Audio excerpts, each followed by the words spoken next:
Hi, my name is Jordan Kissane. This report is on several political, immigration, and socio-economic issues and the responses from the Hispanic people in South Florida. On June 16th, President Trump spoke at the Manuel Artime Theater in downtown Miami about the policy change in Cuban relations. In an attempt to tighten restrictions on the Castro regime and lead to a transition in power in Cuba, President Trump's new policies will prohibit commerce with Cuban businesses owned by the Cuban military and intelligence services. Helping the Cuban people, but hurting the military regime in Cuba that's helping to stir up some of that chaos in Venezuela. Others have different opinions regarding the effect that President Trump's policy will have in Venezuela. President Trump's relations with Cuba may not directly affect Venezuela, but because Venezuela is on the agenda of the United States, focus is being brought to my country. On July 10th, Governor Rick Scott addressed the potential redraft of the Venezuelan Constitution and expressed his full support to the Venezuelan community. Cannot do business with the state of Florida. Como gobernador me uno a la comunidad venezolana y espero que pronto tengamos una Venezuela con libertad y paz. You should have political freedom. You should be able to. There shouldn't be any political prisoners. Look, Maduro is a dictator. He and his Cuban thugs have to step aside. We're not going to have free and fair elections while they're still there.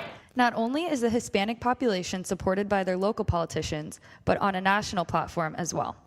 On August 23rd, at a local church, Vice President Mike Pence reassured the Venezuelan people that the United States would use its full measure of its economic and diplomatic power to end the repression in Venezuela. We'll have the opportunity to share what we share in this country, which is freedom of expression, freedom of religion.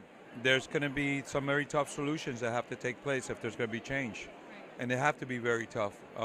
The sanctions have to be very severe. Can you send one message to Venezuela?